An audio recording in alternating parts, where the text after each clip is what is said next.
Hello, എല്ലാവർക്കും നമസ്കാരം. എല്ലാവർക്കും നമ്മുടെ പുതിയൊരു വ്ളോഗിലേക്ക് സ്വാഗതം. അപ്പോൾ അതാ ഇന്ന് കുറേ ദിവസത്തിന് ശേഷം നല്ല ഉഷാറുള്ളൊരു മോർണിംഗ് റൊട്ടീനായിട്ടാണ് കേട്ടോ ഞാൻ ഇന്ന് വന്നിരിക്കുന്നത്.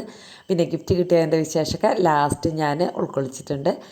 ആദ്യം എന്തായാലും രാവിലത്തെ വിശേഷങ്ങൾ പറഞ്ഞിട്ട് നമുക്ക് ബാക്കിയുള്ളത് പറയാമെന്ന് വിചാരിച്ചു കേട്ടോ. അപ്പോൾ അതാ രാവിലെ തന്നെ എഴുന്നേറ്റ് ചോറ് ഞാൻ വാർത്ത് വെച്ചിട്ടുണ്ട്. ഇന്നും ഞാൻ പലഹാരമൊന്നും ഉണ്ടാക്കി തുടങ്ങിയിട്ടില്ല കേട്ടോ. ഇനി പതുക്കെ അങ്ങനെ ഓരോ റൊട്ടീനുകൾ മാറ്റി മാറ്റി കൊണ്ടുവരണം. അപ്പോൾ ഇന്നലെ ഒക്കെ ക്ലീനിങ് ചെയ്തതിൻ്റെ, അല്ലെങ്കിൽ ഒരു മുറ്റത്ത് നിറയെ പുല്ലുണ്ടായിരുന്നല്ലോ, അത് മുഴുവൻ ചെയ്തതിൻ്റെ ഇത്തിരി ശരീരവേദനയൊക്കെ ഉണ്ട്. അപ്പോൾ അതൊക്കെ ഒന്ന് മാറി പടപടാന്ന് തന്നെ ജോലി ചെയ്ത് ഇനിയും വയ്യായ കൂട്ടാൻ പറ്റില്ല. എന്നാലും ജോലികൾ നമുക്ക് ചെയ്യാണ്ടും പറ്റില്ല, എന്നാൽ ചെയ്യാതിരിക്കാനും പറ്റില്ല എന്നൊക്കെ പറഞ്ഞൊരു അവസ്ഥയാണ്. അപ്പോൾ എന്തായാലും ഞാൻ ഇന്ന് വല്ലാണ്ട് ഓവറാക്കണില്ല. അപ്പോൾ ബ്രേക്ക്ഫാസ്റ്റ് വേണ്ടാന്ന് വെച്ചു. രാവിലെ തന്നെ അതൊരു കട്ടൻ ചായ വയ്ക്കുകയാണ്. പാലൊക്കെ തലേദിവസം എടുത്ത് അവസാനിച്ചിട്ടുണ്ടായിരുന്നു കേട്ടോ. അപ്പോൾ ചില ദിവസം പാല് വാങ്ങിച്ചുകൊണ്ട ഇവർ ബൂസ്റ്റ് ഇട്ട് കുടിക്കലും അങ്ങനെ ചിലപ്പോൾ കോഫി വയ്ക്കലും അങ്ങനെയൊക്കെ ആവും. അപ്പോൾ ചിലപ്പോൾ ഞങ്ങൾക്ക് ചായ വേണമെന്നല്ലേ ഉള്ളൂ. പിള്ളേർക്ക് ചായ ഒന്നും വലിയ ഇഷ്ടമില്ലാത്തതുകൊണ്ട് പിന്നെ അവരങ്ങനെയൊക്കെ ചെയ്യുക കേട്ടോ. രാവിലെ ഒന്നുമില്ല, അവർക്ക് വൈകുന്നേരമാണ് അതൊക്കെ വേണ്ടത്, സന്ധ്യ നേരത്ത്.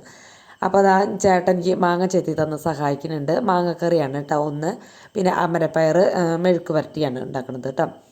അപ്പോൾ അതിനുള്ള ഉള്ളി ഇതേ ക്ലീനാക്കി വയ്ക്കുക. അപ്പോൾ ഇതൊക്കെ തലേദിവസം ചെയ്ത് വയ്ക്കാന്ന് വെച്ചാൽ നമുക്ക് കുറച്ചും കൂടി ഈസിയാണ് കേട്ടോ. പക്ഷേ അമരക്കായ മാത്രം അരിഞ്ഞ് വെച്ചിട്ടുണ്ടായിരുന്നു, ബാക്കിയൊന്നും ചെയ്തിട്ടുണ്ടായിരുന്നില്ല. അപ്പോൾ അങ്ങനെ ഉള്ളിയൊക്കെ ചതച്ച് ചേട്ടൻ മാങ്ങ ചതണതിൻ്റെ ഇടയിൽ ഞാൻ ഉള്ളി ചതച്ച് ഇതാ അടുപ്പത്തേക്ക് ഇട്ടിട്ടുണ്ട്. അപ്പോൾ അതൊരു ഇത്തിരി മീഡിയം ഫ്ലെയിമിലാണ് കേട്ടോ ഞാൻ വെച്ചിരിക്കുന്നത്. ഒരു ഇത്തിരി നേരം വേണമല്ലോ. ആ സമയം കൊണ്ട് തന്നെ നമ്മുടെ ചായ തിളച്ചിട്ടുണ്ട്. അപ്പോൾ അത് തുറന്ന് ചായയിലിട്ട് കൊടുക്കുകയാണ്. അപ്പോൾ കട്ടൻ ചായക്ക് ഞാൻ അധികം കടുപ്പവും ഒന്നും ഇടില്ല കേട്ടോ. ഫസ്റ്റ് തന്നെ മധുരം ഇട്ട് വെച്ചിട്ടുണ്ടായിരുന്നു. പിന്നെ ഒരിത്തിരി ചായയിലിട്ടിട്ട് ഒന്ന് മൂടി വയ്ക്കുക. അപ്പോൾ ഒന്ന് ചൂടാറുമ്പോഴേക്കും അത്യാവശ്യം കടുപ്പൊക്കെ ഉണ്ടാവും. വെറുതെ ഒരു ചൂടുവെള്ളം കുടിക്കുന്നതിന് പകരം കുടിക്കുന്നു എന്നുള്ളൂ. അല്ലാണ്ട് വലിയ കടുപ്പത്തിൽ ചായയുടെ ഒരു ലെവലിലൊന്നും ഞാൻ അങ്ങനെ കുടിക്കാറൊന്നും പതിവില്ല കേട്ടോ. അപ്പോൾ ആ ചുവന്നുള്ളിയും വെളുത്തുള്ളിയും വെളിച്ചെണ്ണ ഒഴിച്ച് നന്നായിട്ട് മൂത്തതിന് ശേഷം കുത്തിപ്പൊടിച്ച മുളകും അതുപോലെ കറിവേപ്പിലും കുറച്ച് മഞ്ഞൾപ്പൊടിയും കൂടി ഇട്ടിട്ട് നന്നായിട്ട് മൂപ്പിച്ചു. അതിനുശേഷം നമ്മുടെ കഴുകി അരിഞ്ഞ് വെച്ച അമരപ്പയർ ഇട്ട് കൊടുത്തിട്ടുണ്ട്. ഉപ്പും കൂടി ഇട്ട് കൊടുത്ത് നന്നായിട്ട് മിക്സ് ചെയ്ത് മൂടി വയ്ക്കുക. നന്നായിട്ട് ചൂടായതിന് ശേഷം മീഡിയം ഫ്ലെയിമിലേക്ക് മാറ്റും കേട്ടോ ഞാൻ. അത് കഴിഞ്ഞ് അതവിടെ ഇരുന്നോട്ടെ. അപ്പോൾ ആ നേരം കൊണ്ട് നമുക്ക് മാങ്ങക്കറി ഉണ്ടാക്കാമെന്ന് വിചാരിച്ചു. അതിലേക്ക് ഇതേ നമ്മൾ ചോപ്പറിൽ അരിഞ്ഞ മാങ്ങ അങ്ങോട്ട് ഇട്ട് കൊടുത്തിട്ടുണ്ട്. 2 മാങ്ങ എടുത്തിട്ടുള്ളൂ കേട്ടോ. അപ്പോൾ പുളിയില്ലാത്ത കുറച്ചധികം മാങ്ങ എടുത്തുകൊണ്ടൊന്നും കുഴപ്പമില്ല. കൂടുതൽ വയ്ക്കണമെങ്കിൽ അതിലേക്ക് ഒരു 1/2 ടീസ്പൂണ് നല്ല എരിവുള്ള മുളക് പൊടി, മഞ്ഞൾപ്പൊടി, മല്ലിപ്പൊടി ഒരു 1-1.5 ടീസ്പൂൺ ഇട്ട് കൊടുത്തിട്ടുണ്ടാവും. പാകത്തിനുള്ള ഉപ്പ് ഇത്രയും ഇട്ട് കൊടുത്തിട്ടുണ്ട് കേട്ടോ. പിന്നെ നമുക്ക് ഇതിലേക്ക് വേണ്ടത് പച്ചമുളകാണ്. മുളക് പൊടി കുറവും പച്ചമുളക് കൂടുതലാണ് ഈ ഒരു കറിക്ക് ടേസ്റ്റും ഭംഗിയും കേട്ടോ. മഞ്ഞ കളറാണ് ഈ ഒരു കറിക്ക് എപ്പോഴും കാണാറ്. ചുവപ്പ് കളർ അത്ര നന്നാവാറില്ല കേട്ടോ. എന്താ പറയുക, അങ്കമാലി മപ്പാസ് കറി എന്ന് പറയില്ലേ, അതിൻ്റെ ഏകദേശം ചെറിയൊരു വർഷം തന്നെയാണ് ഇതും. വലിയ വ്യത്യാസങ്ങളില്ല, അത്ര വലിയ വ്യത്യാസമില്ല കേട്ടോ. അത് അങ്ങനെ അതിലേക്ക് കുറച്ച് വെള്ളം ഒഴിച്ചും കാണിട്ട് വേവിക്കാനായിട്ട് വെക്കുകയാണ് കേട്ടോ. അപ്പോൾ തേങ്ങാപ്പാലിൽ വെക്കണമെന്ന് വിചാരിച്ചിട്ടുണ്ടെങ്കിൽ തേങ്ങാപ്പാലിൽ തന്നെ അതിൻ്റെ 2-ാം പാലോ 3-ാം പാലോ ഒഴിച്ചിട്ട് വേണം നമ്മൾ മാങ്ങ വേവിക്കാനായിട്ട്. ഞാൻ അരച്ച് ചേർക്കണ കാരണം കൊണ്ടാണ് ആദ്യം തന്നെ വെള്ളം ഒഴിച്ച് വേവിക്കാൻ വെച്ചത് കേട്ടോ. അപ്പോൾ ഇത് രണ്ടും വേവണ നേരം കൊണ്ട് നമ്മൾ ഇതിനെടുത്ത മസാലകളും പാത്രങ്ങളും ഒക്കെ കഴുകി വെച്ച് കൗണ്ടർ ടോപ്പൊക്കെ ഒന്ന് തുടച്ച് വൃത്തിയാക്കി ഇടാൻ നോക്കുകയാണ് കേട്ടോ. കത്തിയും ഒക്കെ അവിടെ ഇട്ടിട്ടുണ്ട്. അപ്പോൾ ഇപ്പോൾ കൂടുതൽ കത്തിയൊക്കെ ആയിട്ടുണ്ട് കേട്ടോ. അപ്പോൾ ഗിഫ്റ്റ് കിട്ടിയ ഇവരെ ലാസ്റ്റാണ് കേട്ടോ ഞാൻ പറയുന്നത്. അതിൽ സാധനങ്ങളൊക്കെ ഇതിൽ ഉപയോഗിക്കുന്നത് കാണിക്കുന്നുണ്ട്. ഗിഫ്റ്റിൻ്റെ ഡീറ്റെയിൽ ആയിട്ട് ഞാൻ ലാസ്റ്റ് പറയുന്നുണ്ട് കേട്ടോ. എന്നിട്ട് ഇത് കൗണ്ടർ ടോപ്പൊക്കെ ഒന്ന് തുടച്ചിട്ടു. തലേദിവസം പിന്നെ സൺഡേ അല്ലായിരുന്നു, എല്ലാ പണികളും കഴിഞ്ഞു. കാരണം നമുക്ക് അത്ര വൃത്തിയാക്കാനും മുറ്റടിക്കാനും അങ്ങനത്തെ പണികളൊന്നും ഇല്ലെന്ന്. പിന്നെ ഇതാ വെള്ളം ഇറങ്ങിയിട്ടുണ്ട് കേട്ടോ അമരക്കായന്ന്. അപ്പോൾ ഒന്നും കൂടി ഒന്ന് മിക്സ് ചെയ്ത് കണ്ടിട്ട് ഇനി തുറന്ന് വെച്ച് ആ വെള്ളം ഒന്ന് വറ്റിച്ചെടുക്കണം. വെള്ളത്തിൽ കിടന്ന് വെന്ത ടേസ്റ്റ് ഉണ്ടാവില്ല കേട്ടോ. ഹൈ ഫ്ലെയിമിൽ വെച്ച് കണ്ടിട്ട് വറ്റിച്ചെടുക്കുകയാണ്. അതിനിടയ്ക്ക് മാങ്ങ നോക്കിയപ്പോൾ മാങ്ങ വെന്തിട്ടില്ല. അപ്പം ഞാൻ വിചാരിച്ചു ചായ കുടിക്കാമെന്ന് വിചാരിച്ച് കണ്ടിട്ട് ചായ എടുത്തു കേട്ടോ. പിന്നെ ഒന്നും കൂടി നോക്കിയപ്പോൾ നന്നായിട്ട് മാങ്ങയൊക്കെ വെന്തിട്ടുണ്ട്. അപ്പോൾ പിന്നെ ഞാൻ വിചാരിച്ചു അതിലേക്ക് നാളികേരം ഒഴിച്ച് വെക്കാമെന്ന് വിചാരിച്ചു.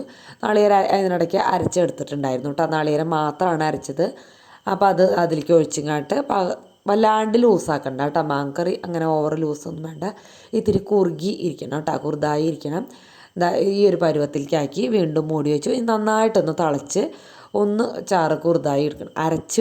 അരച്ച് വെക്കുമ്പോൾ നമുക്ക് വല്ലാണ്ടൊന്നും കുറുതാക്കേണ്ട അങ്ങനെയൊന്നും ആവശ്യമില്ല. നാളികേരപ്പാലാകുമ്പോൾ നന്നായിട്ട് കുറുകി എടുക്കണം കേട്ടോ. അപ്പോൾ അങ്ങനെ അവിടെ ഇരുന്ന് കുറച്ച് നേരമൊക്കെ ചായ കുടിച്ച് കുറച്ച് നേരം എന്ന് പറഞ്ഞാൽ 2 മിനിറ്റൊക്കെ ഉണ്ടാവുള്ളൂ കേട്ടോ.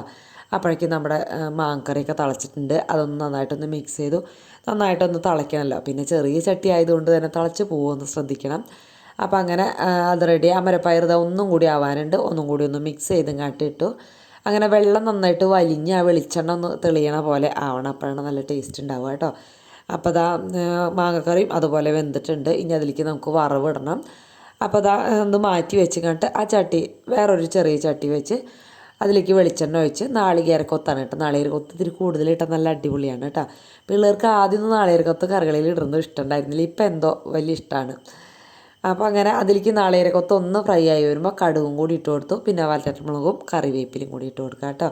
ഇതൊക്കെ നന്നായിട്ടൊന്ന് വറുത്തങ്ങാട്ട് നമ്മുടെ മാങ്ങക്കറിയിലേക്ക് ചേർത്ത് കൊടുക്കുക. അടിപൊളി ടേസ്റ്റാണ്. അനന്തപുരത്ത് വിഷുക്കട്ട കഴിക്കാനായിട്ട് ഇതേപോലെ മാങ്ങക്കറി ഉണ്ടാക്കുക. അതിൽ പക്ഷെ നല്ല തേങ്ങാപ്പാൽ ഒറ്റിച്ച് അങ്ങനെയാണ് കേട്ടോ വയ്ക്കുക.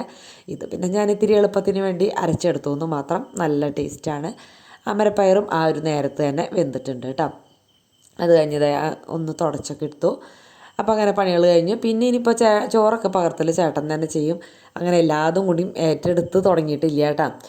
എന്താ വെച്ചാൽ ഇനി പെട്ടെന്ന് തന്നെ എല്ലാതും കൂടി അങ്ങോട്ട് എടുത്ത് വയ്യായൊക്കെ കൊണ്ട് കുറയുമ്പോഴേക്കും എടുത്ത് കണ്ടിട്ട് ഓവറാക്കണ്ടെന്ന് വിചാരിച്ചിട്ടാണ്.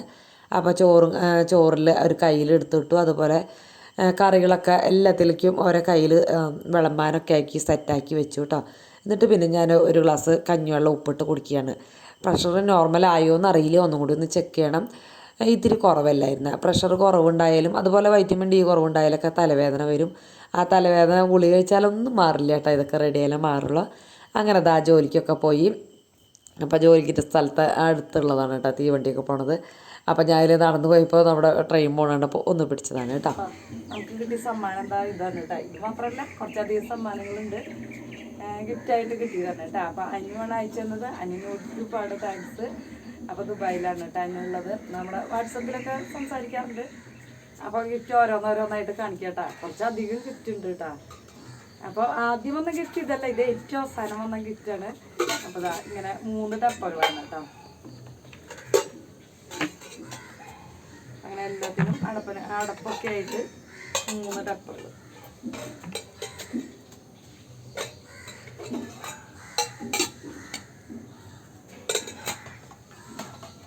അതെങ്ങനെ കേട്ടാ, അത് ഇവിടെ വെച്ചാൽ ഈ താഴത്തേക്ക് വീഴാവോ. അങ്ങനെ 3 ഡപ്പകൾ കേട്ടാ. പിന്നെ അടുത്ത ഗിഫ്റ്റ് എടുക്കാം. അടുത്ത ഗിഫ്റ്റ് കണ്ടാ. അപ്പം ഞാനിതാ വാല് പോയ പാത്രം ചായ വയ്ക്കുന്നതാണ് കേട്ടാന്ന് തോന്നുന്നത്. അതിന് ഫസ്റ്റ് വന്ന ഗിഫ്റ്റ് ഇതാണ് കേട്ടാ. നല്ല കനക്കുള്ള അടിപൊളി എല്ലാതും ഇത് കേട്ടാ. നല്ല കനമുള്ള നല്ല ക്വാളിറ്റിയുള്ള പാത്രങ്ങളാണ് കേട്ടാ. മൂടിയുണ്ട് ഇതിന് കേട്ടാ. അതേപോലെ ഒരു മൂടി. അപ്പോൾ വയ്യാണ്ടായ കാരണം കൊണ്ടാണ് ഞാനിത് മുന്നിടാൻ വന്നിട്ട്. അപ്പോൾ കുറച്ച് ദിവസമായി കേട്ടോ. അപ്പം ഞാൻ നമ്മളതിനിടയ്ക്ക് വേറെ വീഡിയോകളൊക്കെ അല്ലേ ഇട്ടിരുന്നത്. അപ്പം ഇതൊരു വീഡിയോ ആയിട്ട് ചെയ്യാമെന്ന് വിചാരിച്ചിട്ട് ഇങ്ങനെ മാറ്റി വെച്ചതാണ് കേട്ടോ. അപ്പോൾ എന്തായാലും ഇത് ഇവിടെ ഇരിക്കട്ടെ അല്ലേ.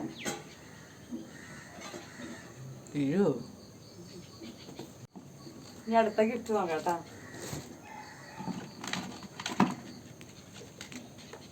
പിന്നെ അതാ കത്തിയാണ് കേട്ടോ. കത്തി പിന്നെ ഇത് ഞാൻ പൊട്ടിച്ചിട്ടൊന്നുമില്ല. ഒരു കത്തി പൊട്ടിച്ചിട്ടുണ്ട് കേട്ടോ. ചോപ്പർ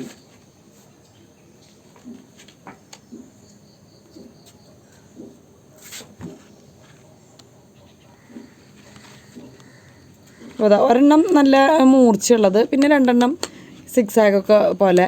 പിന്നെ ഇത് പീലറാണ് കേട്ടോ. നമ്മൾ ഉരുളക്കിഴങ്ങൊക്കെ പീൽ ചെയ്യാൻ പറ്റിയ അങ്ങനത്തെ കേട്ടോ. അങ്ങനെ 4 അപ്പോൾ കത്തിയൊക്കെ കണ്ടപ്പോൾ ചേട്ടാ ഇത്രയും കാലം വാങ്ങിച്ചുകൊണ്ട് വരാത്ത കേട്ടോ. അപ്പോൾ ഇതേപോലത്തെ ഒരു പാക്കറ്റും കൂടി എനിക്ക് കിട്ടിയിട്ടുണ്ട്.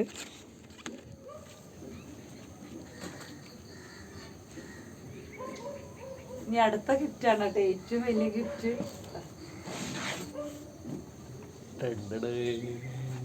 അടിപൊളി നല്ല ക്വാളിറ്റിയുള്ള സ്റ്റൂളാണ് കേട്ടോ. നല്ല ഉറപ്പുണ്ട്.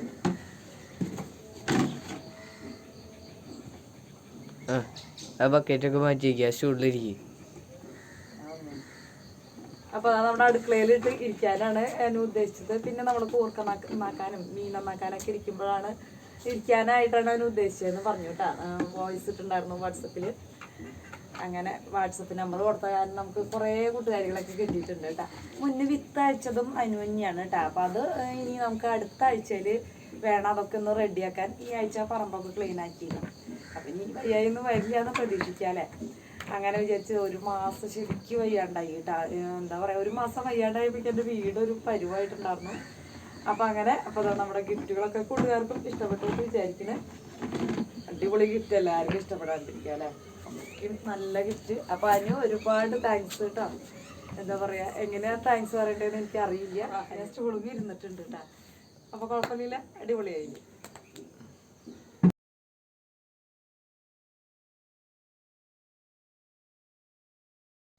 അപ്പോൾ നമ്മുടെ ഈ വീഡിയോ, ഇന്നത്തെ വീഡിയോ ഇഷ്ടപ്പെട്ടെങ്കിൽ എല്ലാവരും ഒന്ന് ലൈക്ക് ചെയ്യാൻ മടിക്കില്ലല്ലോ. അതേപോലെ തന്നെ കമൻറ്റ് എഴുതാൻ മടിക്കരുത്. ഞാൻ കമൻറ്റിന് റിപ്ലൈ തരാൻ കുറേ നാൾ കുറച്ച് പെൻഡിങ് ഒക്കെ വെച്ചിട്ടുണ്ടായിരുന്നു. പിന്നെ വെറുതെ ലവ് ചിഹ്നിട്ടല്ലോ, അത് ഞാൻ വായിക്കാണ്ടല്ല കേട്ടോ. എന്താ വെച്ചാൽ എനിക്ക് അത്രയും പറ്റാണ്ടായിട്ടാണ് ഞാൻ ആ കമൻറ്റിനൊന്നും റിപ്ലൈ തരാണ്ടിരുന്നത്. എല്ലാ കമൻറ്റും ഞാൻ കാണുന്നുണ്ട്, വായിക്കുന്നുണ്ട് കേട്ടോ. ഒന്നും വായിക്കാകില്ല. ചില കമൻറ്റിനൊക്കെ നമ്മളെ വീഡിയോ കോഡ് തന്നെ മറുപടി തരുന്നുണ്ട്. അതുപോലെ വീഡിയോ ഇഷ്ടപ്പെട്ടെങ്കിൽ ഒന്ന് സബ്സ്ക്രൈബ് ചെയ്യാനും മറക്കില്ലാതിരിക്കുന്നു. പുതിയ കൂട്ടുകാരൊക്കെ ആരെങ്കിലും ഉണ്ടെങ്കിൽ സബ്സ്ക്രൈബ് ചെയ്യാൻ മറക്കരുത് കേട്ടോ. അപ്പോൾ ഇനി നമുക്ക് അടുത്തൊരു വീഡിയോ ആയിട്ട് കാണാം. ഓക്കേ.